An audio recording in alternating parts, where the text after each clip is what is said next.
Antara lain adalah ajakan untuk melakukan rush money, pengambilan, penarikan uang dari tabungan yang dimiliki masyarakat di bank-bank. Dan itu diunggah oleh seseorang yang kita tangkap, yang inisialnya AR ini ya. Jadi seorang guru ternyata, guru SMK itu, yang berdomisili di daerah Penjaringan, Jakarta Utara.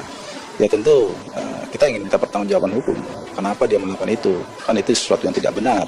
Ini kan bisa menimbulkan suatu suasana yang panik, kecemasan dalam masyarakat. Makanya kami jauh-jauh hari katakan itu adalah hoax yang tidak perlu harus diikuti.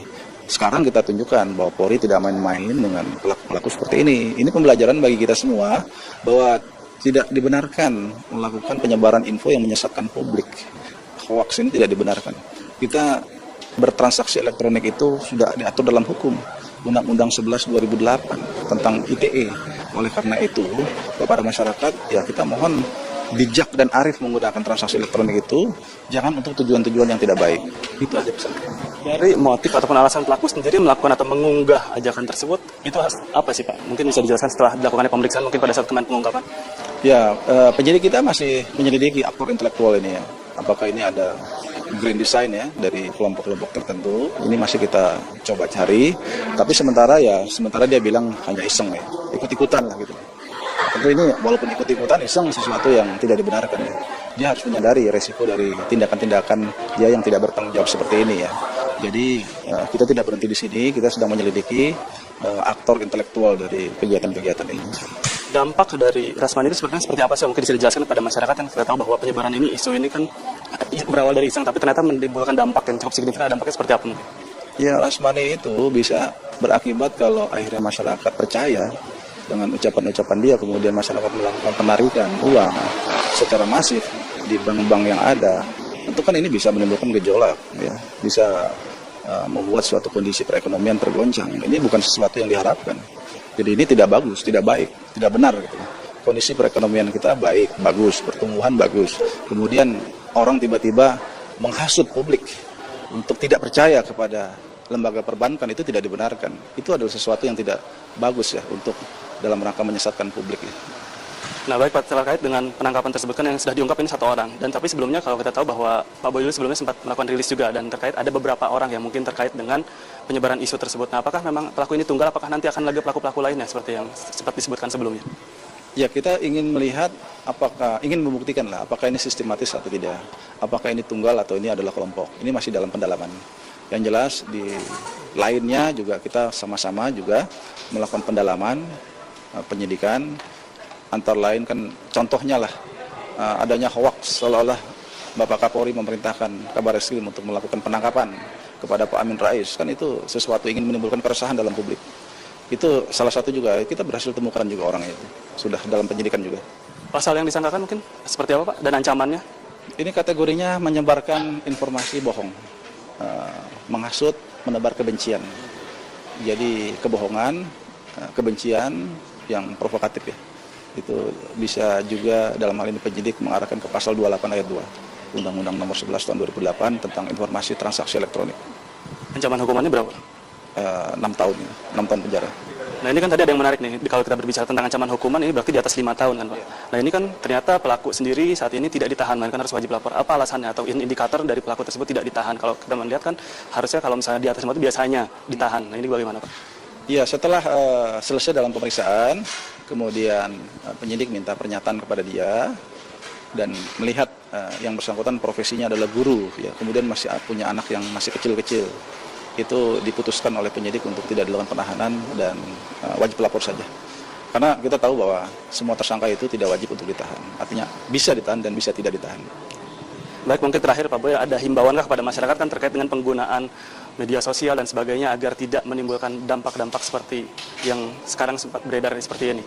Ya, kepada seluruh masyarakat Indonesia, marilah kita sama-sama secara baik terkait dengan masalah konten informasi di media sosial, terutama kepada para netizen. Mari kita patuhi dengan menghormati hukum-hukum yang ada. Kita luruskan niat kita dalam bertransaksi elektronik itu adalah untuk tujuan yang baik. Janganlah untuk menebar kebencian, menghujat orang, kemudian menghina, kemudian dengan tujuan-tujuan melakukan penipuan, apalagi ya tujuan-tujuan ingin memecah persatuan dan kesatuan bangsa kita. sangat mahal resikonya. Oleh karena itu, mari kita manfaatkan saja, misalkan untuk menumbuhkan suatu semangat saling asa dan asuh, memberikan penyebarluasan ilmu yang bermanfaat untuk masyarakat lainnya, ilmu-ilmu agama yang bermanfaat, ilmu-ilmu masalah kekaitan kebangsaan yang harus kita sosialisasikan di medsos. Jadi untuk tujuan yang positif, himbauan kita adalah itu. Baik, terima kasih Pak Boy atas informasi dan waktunya. Ya, baik Alfat dan juga pemirsa, itulah sedikit penjelasan dari Kadif Humas Mabes Polri, Jenderal Boy Rafli Amar, yang mengatakan bahwa memang hingga saat ini khususnya untuk penggunaan media sosial maupun internet harusnya digunakan dengan positif agar nantinya tidak menimbulkan dampak-dampak seperti yang sempat terjadi dalam belakangan kurun waktu saat ini. Untuk sementara itu yang dapat kami kabarkan dari Mabes Polri, kami kembalikan ke Anda di studio, Alfat. Baik, terima kasih Denny Swastika, semoga bisa jadi perhatian dari para pengguna. Ya, nah kembali di kabar siang pemirsa, larangan untuk berdemo ke Jakarta pada 2 Desember mendatang berlaku di sejumlah daerah. Gubernur Samarinda melarang warganya untuk pergi ke Jakarta mengikuti aksi. Sementara di Sukoharjo, Jawa Tengah, Kapolda mengimbau agar warga tidak pergi ke ibu kota. Meningkatkan kewaspadaan. Tanggal 25. Gubernur Kalimantan Timur Awang Faruk Ishak meminta agar warganya tidak mengikuti aksi unjuk rasa damai 2 Desember di Jakarta. Pemerintah Provinsi Kaltim mempersilahkan warga berdemo di daerah tanpa harus ke ibu kota agar bisa menyampaikan aspirasi dengan baik tanpa mengganggu ketertiban umum. Aspirasi demo sampaikan dengan baik. Sementara di Sukoharjo, Jawa Tengah, terdapat spanduk imbauan agar warga tetap berada di daerah dan tidak ikut demo ke Jakarta. Untuk mengantisipasi kepergian warga, petugas pun memasang spanduk berisi "Kami percaya penyidikan Ahok oleh polisi".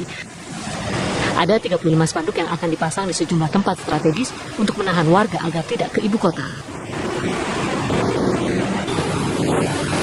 Di Bogor, Jawa Barat, sejumlah perusahaan otobus diminta tidak mengangkut para demonstran yang akan pergi ke Jakarta.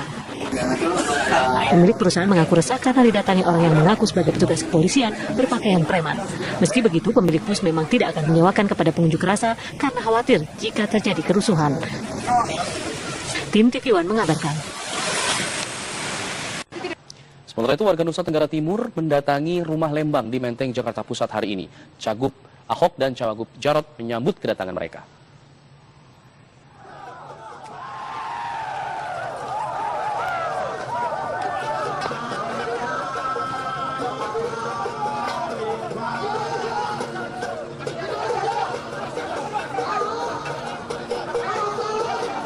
Ya, warga asal NTT yang tinggal di Jakarta ini mendukung pasangan nomor urut 2, Ahok dan juga Jarot. Bahkan masyarakat di timur Indonesia ini menggelar deklarasi dukungannya.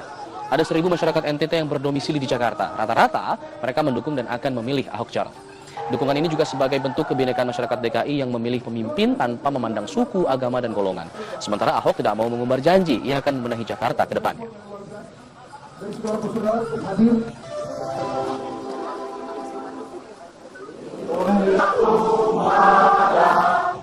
Ya, berbagai kegiatan kampanye diikuti pasangan calon yang maju dalam Pilkada DKI pada Jumat kemarin. Jarod Saiful Hidayat mendapat penolakan dari warga Petamburan, Jakarta Pusat. Sementara Sandiaga Uno menyoroti nasib guru honorer.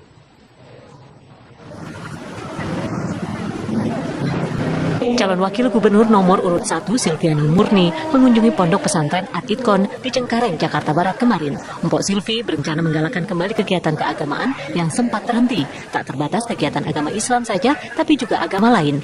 Silvi juga akan memberikan tunjangan kepada para tenaga didik formal maupun informal. Kegiatan tersebut merupakan rangkaian dari silaturahmi Silvi ke pondok pesantren At-Itkon. Sementara di rumah Lembang, calon gubernur petahana Basuki Cahayapurnama atau Ahok menemui sejumlah pendukungnya. Ahok berjanji akan mengganti lampu yang ada di ibu kota Jakarta untuk penerangan lebih baik. Sementara pasangannya Jarod Saiful Hidayat menggelar belusukan ke Petamburan, Jakarta Pusat. Sekelompok orang berusaha menghadang Jarod. Ketegangan pun tak terhindarkan. Calon Wakil Gubernur DKI Jakarta nomor urut 3 Sandiaga Uno Jumat siang berkampanye di kawasan Pegadungan, Kalideres, Jakarta Barat. Lagu Mars Pemenangan Anies Sandi menyambut kedatangan cawagup pasangan Anies Baswedan ini. Tepat di Hari Guru Nasional kemarin, Sandi berjanji akan lebih memperhatikan nasib para guru honorer agar menjadi lebih baik. Tim TV One mengabarkan. Yang lain makin. Seperti ketua. Pemirsa, banyak cara yang dilakukan pasangan calon gubernur dan wakil gubernur dalam meraih simpati warga. Mulai dari diskusi, juga hingga menyanyi bersama warga.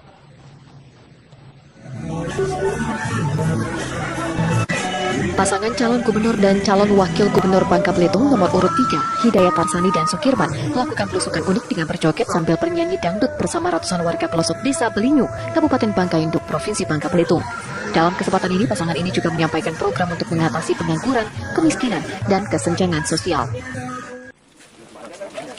Masa kampanye Pilkada Kota Yogyakarta dilakukan pasangan calon wali kota Yogyakarta dengan menemui para perajin perak di Kota Gede. Pasangan nomor urut 1, Imam Priyono Ahmad Fadli, berjanji akan menata kawasan Kampung Perak sebagai etalase Yogyakarta. Sementara pasangan calon nomor urut 2, Haryadi Suyuti, Heru Purwadi, bertemu para perempuan perajin abon dan aksesoris rumah tangga.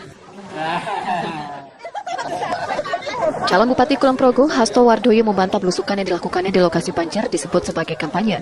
Sebab Hasto mengaku ketika belusukan tidak